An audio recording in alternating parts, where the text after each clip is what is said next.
શું બનાવવાનું? હજી હું બનાવું છું ખબર છે તમને બધાને? કઈ રેસીપી નહીં, કઈ વાનગી નહીં, તો બનાવવાની શું છો? કઈ રેસીપી નથી, કઈ વાનગી નથી, પણ ખાવાની કાંઈક મજા જ અલગ આવે. એવું છે? ખાધા જ કરવું એમ થાય. શું છે? રામ રામ ને સીતારામ બધાને. માતાજી આવનું સારું કરે ને બધાને હાચા નરવા રાખે એવી શુભેચ્છા આપું છું. તો અત્યારે આપણે વહેલા ઉઠી ગયા છીએ અને સરસ મજાના તૈયાર પણ થઈ ગયા છીએ. અને અમારા અંકિતાબેન ને અને વસના મમ્મીને બેને વાળવાનું અત્યારમાં ચાલુ થઈ ગયું છે. અને સવારમાં કહેવાય સરસ મજાનું વાતાવરણ છે, કેમ કે વાદળ છાંયો છે. તારે સુરેશ દાદા કાંઈ હજુ દેખાતા નથી અને હરોવડે વરસાદ આવે છે. સાંજે વરસાદ ચાલુ જ હતો, રાતે ઘણી વાર હરોવડામાં આવી જતો હતો. આ બાજુ છે એક ઓસરીમાં વાળે, એક ફળિયામાં વાળવાનું હાલે છે. ઓસરીમાં ફળિયું બે પેલા વળાઈ જાય પછી આપણે રસોઈ બનાવવાની. હજુ આપણે શિરામણ ને એવું બધું બનાવવાનું બાકી છે. અને હવે તો પક્ષીઓ બધા બોલવા મળ્યા છે એટલે આપણે કબૂતરને પેલા સણ પણ નાખવા જવાનું છે. તો પેલા સણ ને એવું નાખી આવશું અને પછી આપણે શિરામણ તૈયાર કરશું. બહાર ભેંસ દોવા બેઠા છે. ભેંસ દોવા જાય પછી આપણે ચા બનાવવાનો છે. અને થોડી ઘણી માખીઓ જાગી ગઈ હોય ને એટલે માખીઓ કંદડવાનું ચાલુ થઈ ગયું હોય એટલે માથા હલાવ કરે. અને આપણે પાછા આ બાજુ ઘણી ઊંડું ઊભી સૌ ઘણી કુંડી તોય નાથી માથા ઉલાવવાનું ચાલુ કરી દેશે. પછી માથા આવતા ચાલ આપણે સરસ મજાનો એક નજારો જોશું. કેવો ઠંડો પવન આવે છે અને કેવું સરસ મજાનું વાતાવરણ હોય. હવે ધીમે ધીમે બધા પડા લીલકાવા મળ્યા છે, કેમ કે બધી જે વાયુ હોય એ ઉગી જાય એટલે થોડું લીલકાવાનું પણ ચાલુ થઈ જાય. પવન છે હતા સવારમાં થોડો ઘણો પવન નીકળો છે. અને આપણે સણ લઈને આવશે તો એને સણ નાખી દેવી. સણ દેખાતી જ નથી, ખાઈ જ ગયા છે. કબૂતર તો બચારા આવે ને ખાઈ જાય. અમારા વંશભાઈ જો આવો કાંઈક પંખો ગોઠવી હશે, પંખો હેઠો પડી ગયો. આમથી પવન આવે છે ને એટલે પંખો નથી ફરતો, નકર પંખો તરત ફરવાનું ચાલુ થઈ જાય. આમ કાંઈક ગોઠવી આમાં પવન રાખીને તો તરત જ ફરે. ફરો જો કેમ કે આ બાજુથી ગિરનારી પવન આવે છે. ગિરનાર બાજુથી પવન આવે છે ને એટલે કેટલો ફરે છે. હવે દેખાતા નથી આટા, એટલો ફરવા મળ્યો થોડીક વારમાં. આનો વસવાઈ નું અમારે આવું કામ કરે, પવન નો ફરે ને પંખો હાથે એટલે આમ રમત થાય એટલે એવું ગોઠવ્યું છે એને. તો સવારમાં ભૂંગળા તળાવવાનું ચાલુ થઈ ગયું, ઈ પણ સગડી ઉપર તેલ મુકાઈ ગયું છે. હજી ગરમ નથી લાગતું, હજુ મૂક્યું છે એટલે ભૂંગળા તળ નાખો પેલા, એમ તેલ વાળી તપેલી હતી તો અત્યારમાં ભૂંગળા તળાઈ જાય. અને શિરામણમાં હું થાય, ભૂંગળા માંગે છે ને બધા.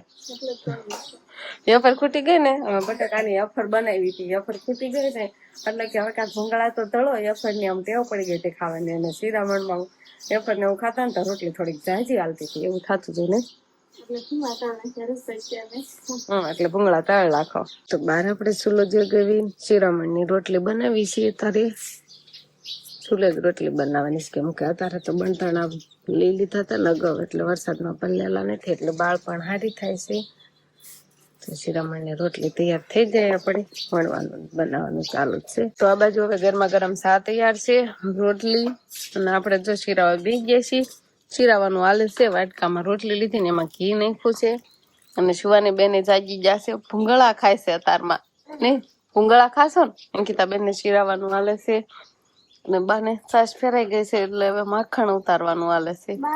હા બા માખણ ખાવું છે તો ખાઈ લો માખણ.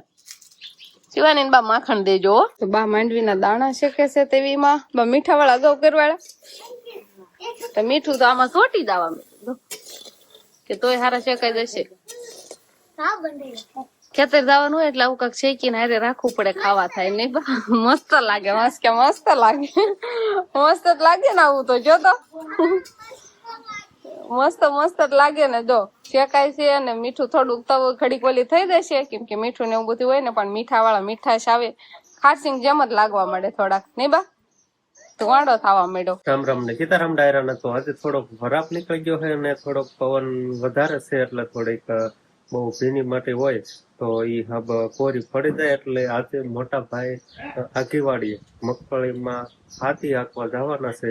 એટલે જો આ બધું ગાડું ને એવું બધું જોડવાની તૈયારી કરે છે ને. આવું કાંક એમ કહેવાય કે મસ્ત મજાનો વરાપ નીકળ્યો છે એટલે થોડું ખાતી હાલ એવું થઈ ગયું છે ને. તો કીધું ખડનો ઉગાવો ને એવું બધું હોય તો એ બધું પડી જાય. એટલે આજે જવાના છે આગીવાડીએ. એટલે ગાડામાં જો હવે બધી વસ્તુ જે વાડીએ જરૂરી હોય, હાથી ને એવું બધું એ ગાડામાં ભૂકવા જ મીણ્યા છે અને આપણે બળદ છે એટલે આપણે બળદ થી હાથીને એવું બધું હાંકવાનું હોય તો અત્યારે જ મોટા ભાઈ બળદ ગાડું દોડે છે. હંસ ને અંકિતભાઈ અંકિતા ને બા ને ઈ બધા જો ગાડામાં બેહવાની તૈયારી કરે છે. હંસ ને અંકિત ને બધા વાડીએ ના તમે શું જવાના લીંદવાના છો મકાઈ વાવવાની? હા અંકિત તો મોઢું નથી દેખાડતું. મકાઈ બકાઈ લીંદવાના છો?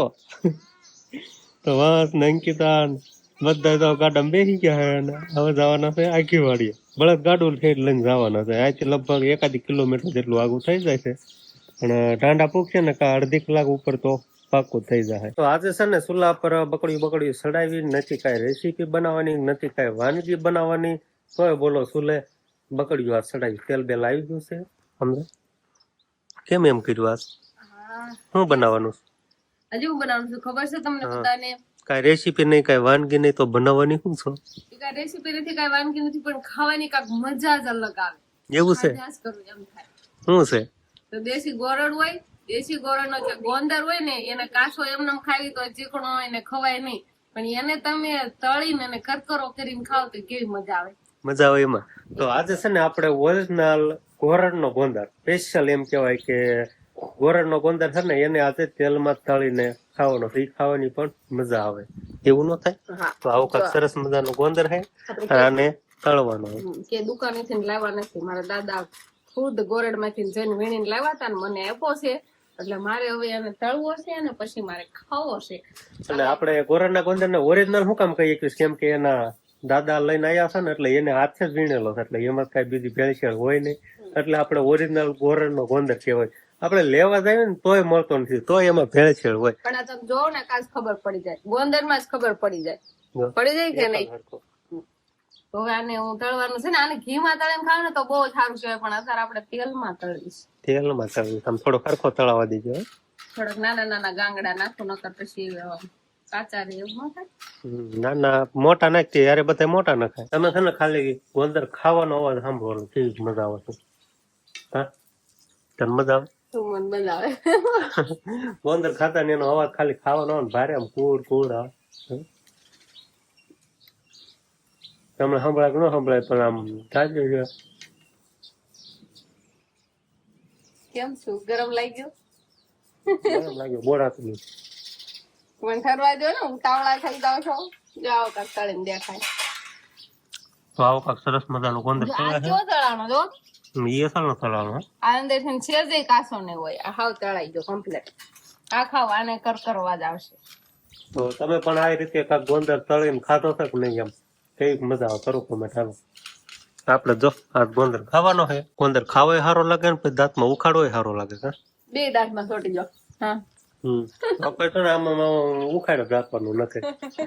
દાંતમાં છોટે જાય ખાવીને કા આવું થાય કા એમ થઈ પેક થઈ ગયા હે દાંત થઈ જાય. હવે કેમ થોડવા મળી અહીં આવી બાવ છે સમજો.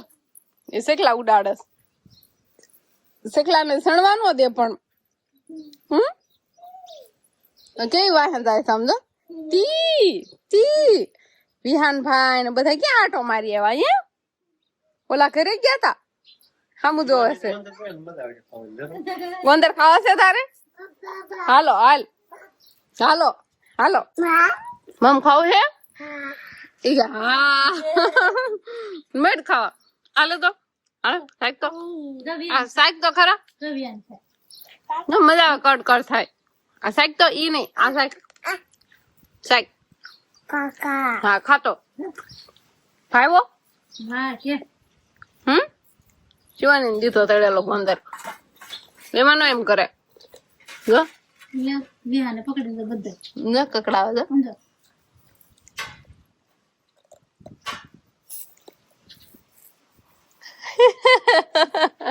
મજા આવી ખા. તે દવા પીધી? શિવાની પાઈ દો દવા. શિવાની પાઈ દે લો. શિવાની જો છે હું કેમ પાવાની? હા જોઈએ પાવાની થાય ત્યારે જ પીતી નથી. એટલે રાતે કરીને પીવી હશે. શિવાનીને કાંઈ નથી થયું, પણ અંકિતભાઈને ખાલી થોડુંક કળતર જેવું છે, શરદી જેવું છે, એટલે આ શરદીની બાટલી છે ખાલી. પછી અંકિતભાઈને પાય પણ શિવાની કહે છે આ એમ. હા લાવો એમ ચાલ રાખ્યું લાવો. અંકિત ને કેવી સલાહ દે? અંકિત ને આમાં કે ખોળામાં હુરાવો અને હા, પછી એમ મોઢું ચાલો અને પછી પાવ. આયા ઉરે અને પછી પાઈ દો એમ ફળમ ઉરે એમ પાવ એમ. હા, શિવાની ને એમ હુરાઈને પાવ. લાવો અંકિત ના પાઈ છે શિવાની ને આમ પાઈ છે પાઈ દે પહેલા ને અંકિત ને ખોટ હુરાય તો ખોળામાં.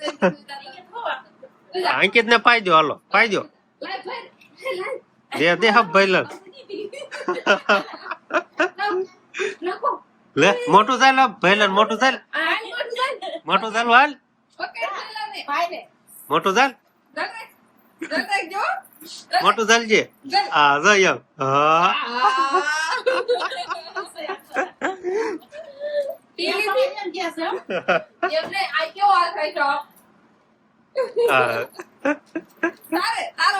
શિવાની ને પાઈ દો, હાલો. હા રમે છે.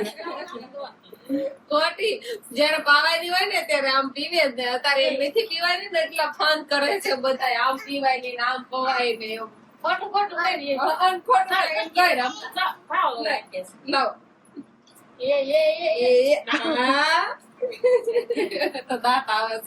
હરખી બેસ આમ મોટું હરખું રાખ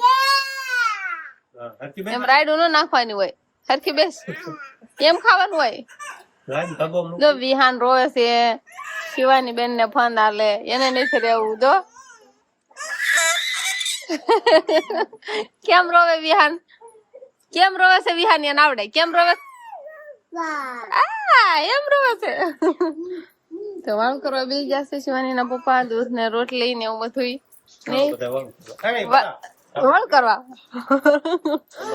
અને આવું કોરું મોરું છે ને હરખવાનું શાક બનાવેલું છે મસાલા વાળું સરસ મજાનું એવું બધું વાળું માં છે અમારે કાંક.